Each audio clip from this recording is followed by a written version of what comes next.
ಆದರೆ ಎಲ್ಲೋ ಒಂದು ಕಡೆ ಸಿದ್ದರಾಮಯ್ಯನವರು ಮುಖ್ಯಮಂತ್ರಿಗಳು ಆಗಿರ್ತಕ್ಕಂಥ ಸಿದ್ದರಾಮಯ್ಯನವರು ಕ್ಷಣಗಣನೆ ಪ್ರಾರಂಭ ಆಗಿದೆ. ಯಾವ ಸಂದರ್ಭದಲ್ಲಿ ಬೇಕಾದರೂ ರಾಜೀನಾಮೆನ ಕೊಡಬಹುದು. ಆದರೆ ನಾನು ರಾಜ್ಯದ ಭಾರತೀಯ ಜನತಾ ಪಾರ್ಟಿ ಅಧ್ಯಕ್ಷನಾಗಿ ಇವತ್ತೇನು ಮೊನ್ನೆ ಬೆಂಗಳೂರಿನಿಂದ ನಾವು JDS ಎರಡೂ ಪಕ್ಷಗಳು ಪಾದಯಾತ್ರೆ ಮಾಡಿದಂಥ ಸಂದರ್ಭದಲ್ಲಿ ನೋಡಿದರೆ ಯಾವ ರೀತಿ ಉತ್ಸಾಹದಿಂದ ಆ ಪಾದಯಾತ್ರೆಯಲ್ಲಿ ಸಾವಿರ ಸಂಖ್ಯೆಯಲ್ಲಿ ಪಾಲ್ಗೊಂಡ್ರು.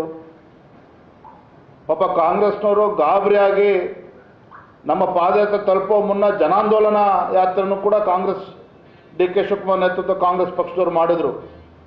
ಮತ್ತೊಂದು ಕಡೆ ಸ್ವತಃ ಮುಖ್ಯಮಂತ್ರಿಗಳು ಮೈಸೂರಿನಲ್ಲಿ ನಮ್ಮ ಪಾದಯಾತ್ರೆ ಕೊನೆ ದಿನ ಒಂದಿನ ಮುಂಚಿತವಾಗಿ ಅಂದರೆ ಮುಖ್ಯಮಂತ್ರಿಗಳೇ ಸಿದ್ದರಾಮಯ್ಯನವರೇ ಮೈಸೂರಿನಲ್ಲಿ ಇದ್ಕೊಂಡು 3-4 ದಿನ ಮೈಸೂರಿನಲ್ಲೇ ಬಿಟ್ಟು ಮುಖ್ಯಮಂತ್ರಿಗಳ ನೇತೃತ್ವದಲ್ಲೇ ಇವತ್ತು ಜನಾಂದೋಲನ ಮಾಡಿದ್ರು. ಸೊ ಒಟ್ಟಾರೆಯಾಗಿ ಮುಖ್ಯಮಂತ್ರಿಗಳು ಇವತ್ತು ರಾಜ್ಯದ ಜನರ ವಿಶ್ವಾಸನ ಕಳೆದುಕೊಂಡಿದ್ದಾರೆ. ಮುಖ್ಯಮಂತ್ರಿಗಳ ಬಗ್ಗೆ ಅವರ ಪಕ್ಷದ ಶಾಸಕರು ಕೂಡ ವಿಶ್ವಾಸನ ಕಳೆದುಕೊಳ್ತಾ ಇದ್ದಾರೆ. ಇವತ್ತು ದಲಿತರ ಹೆಸರು ಹೇಳಿಕೊಂಡು ಈ ನಾಡಿನ ಬಡವರು, ಪರಿಶಿಷ್ಟ ಜಾತಿ, ಪರಿಶಿಷ್ಟ ಪಂಗಡಗಳ ಉದ್ಧಾರ ಮಾಡ್ತೀವಿ ಅಂತ ಹೇಳಿದಂಥ ಮಾನ್ಯ ಮುಖ್ಯಮಂತ್ರಿಗಳು ಸಿದ್ದರಾಮಯ್ಯನವರು ಎಲ್ಲ ಸಮುದಾಯಗಳನ್ನು ಕೂಡ ಕೈ ಬಿಟ್ಟಿದ್ದಾರೆ. ಅವರ ಅಭಿವೃದ್ಧಿ ಬಗ್ಗೆ ಚಿಂತನೆ ಇಲ್ಲ, ರಾಜ್ಯದ ಅಭಿವೃದ್ಧಿ ಬಗ್ಗೆ ಚಿಂತನೆ ಇಲ್ಲ, ಹಾಗೆ ಕಾಲಹರಣ ಮಾಡ್ತಾ ಇದ್ದಾರೆ. ಹಾಗಾಗಿ ನಾನು ಮಾನ್ಯ ಮುಖ್ಯಮಂತ್ರಿಗಳು ಆಗ್ರಹ ಮಾಡ್ತೇನೆ, ಯಾವ ರೀತಿ ವಾಲ್ಮೀಕಿ ಅಭಿವೃದ್ಧಿ ನಿಗಮದಲ್ಲಿ ತಮ್ಮ ತಪ್ಪನ್ನು ಒಪ್ಕೊಂಡ್ರಿ, 87 ಕೋಟಿ ಹಗರಣ ಆಗಿದೆ ಅಂತೇಳಿ ಬಂಡತನ ಮಾಡ್ದೇನೆ ಇವತ್ತು ವಾಲ್ಮೀಕಿ ಅಭಿವೃದ್ಧಿ ನಿಗಮದ ಹಗರಣ ಇರ್ಬೋದು, ಮೂಢ ಹಗರಣ ಇರ್ಬೋದು, ಇವೆರಡು ವಿಚಾರಗಳನ್ನು ಹಿಡ್ಕೊಂಡು ಮುಖ್ಯಮಂತ್ರಿಗಳು ನಾಳೆ ನ್ಯಾಯಾಲಯದಿಂದ ಆದೇಶ ಬಂದ ಮೇಲೆ ರಾಜೀನಾಮೆ ಕೊಡೋದಕ್ಕಿಂತ ಈಗಲೇ ರಾಜೀನಾಮೆ ಕೊಟ್ಟರೆ ಒಳಿತು. ಇದು ರಾಜ್ಯಕ್ಕೂ ಕೂಡ ಒಳ್ಳೆಯದಾಗ್ತದೆ, ರಾಜ್ಯದಲ್ಲಿರ್ತಕ್ಕಂಥ ದೀನದಲಿತರು, ಪರಿಶಿಷ್ಟ ಜಾತಿ ಪಂಗಡ ಎಲ್ಲರೂ ಕೂಡ ಅನುಕೂಲ ಆಗ್ತದೆ, ಒಳ್ಳೆಯದಾಗ್ತದೆ, ರಾಜ್ಯದ ಅಭಿವೃದ್ಧಿ ಕೂಡ ಒಳ್ಳೆಯದಾಗ್ತದೆ. ಈ ಮಾತನ್ನು ಸಂದರ್ಭದಲ್ಲಿ ಹೇಳ್ತಕ್ಕೆ ಇಚ್ಛಪಡ್ತೇನೆ.